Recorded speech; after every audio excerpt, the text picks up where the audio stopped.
प्रकल्पामध्ये मीटिंग झाल्यानंतर मीटिंगमध्ये 3 नंबर युनिट प्रदूषण करत आहे।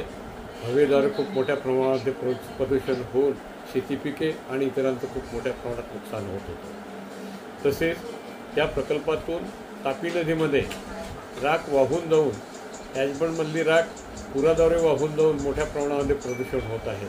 अशा अनेक तक्रारी केलेल्या होत्या।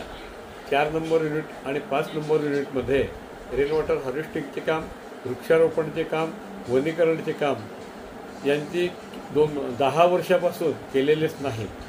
6 नंबर युनिटमध्ये रेन वॉटर हार्वेस्टिंगचे काम प्रकल्प व्यावसायिक वीज निर्मिती करत आहे, पण तरीसुद्धा अजून अनेक कामे जी आहेत, पर्यावरणाची कामे, एन्व्हायरमेंट मॅनेजमेंटची कामे जी आहेत ते अपूर्णच राहिलेले आहेत। पर्यावरणाच्या अनेक तक्रारी या अगोदरसुद्धा प्राध्यापक के पी चौधरी आणि मी केलेल्या आहेत। आपले मतदारसंघाचे आमदार संजय भाऊ सावकारे, एकनाथराव खडसे आणि रक्षा खडसे यांच्याकडे पर्यावरणाच्या तक्रारी केल्यानंतर त्यांनी त्याला प्रतिसाद दिला आणि प्रतिसाद दिल्यानंतर ह्या चौकशा ज्या आहेत त्या लागल्या। प्रकल्पाला विरोध करायचा नसून पुढे 800चा प्रकल्प आला पाहिजे अशा अपेक्षा आहेत, पण हे पर्यावरणीय कामं केल्याशिवाय आपल्याला पुढे जाता येणार नाही आणि लोकांना स्वच्छ श्वास घेता येणार नाही, शुद्ध पाणी पिता येणार नाही। भुसावळ औष्णिक विद्युत प्रकल्पात विद्युत नियामक प्राधिकरणाकडे केलेल्या तक्रारीच्या संदर्भात जिल्हाधिकारी नियुक्त समिती भुसावळ औष्णिक विद्युत प्रकल्पास भेट देण्यासाठी आलेली होती।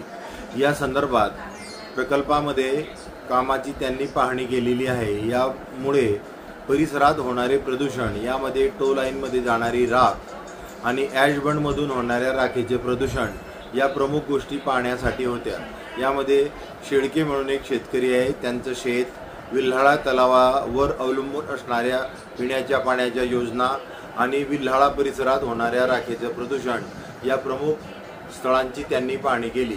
याचबरोबर टो ड्रेनमध्ये असलेली राख किती खोल आहे हे JCBच्या सहाय्याने खोदून त्यांनी प्रत्यक्ष पाहणी केली। त्याचबरोबर हनुमान मंदिराजवळ पुलाजवळील राख सुद्धा JCBच्या सहाय्याने प्रत्यक्ष खोदून पाहणी केली। या परिसरात ॲशबंड खाली टर्पोलिन टाकलेले नसल्यामुळे संपूर्ण भूजल प्रदूषित झालेले आहे।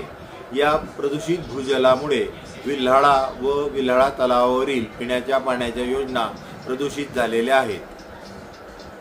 विल्हाळा परिसरातील भूजल प्रदूषणामुळे अनेक आजार या परिसरातील लोकांना झालेले आहे। गुराढोरांना सुद्धा हे प्रदूषित पाणी प्यावे लागते व भूजल प्रदूषित पाण्यावरच या गावाच्या पिण्याच्या पाण्या योजना चालू आहे।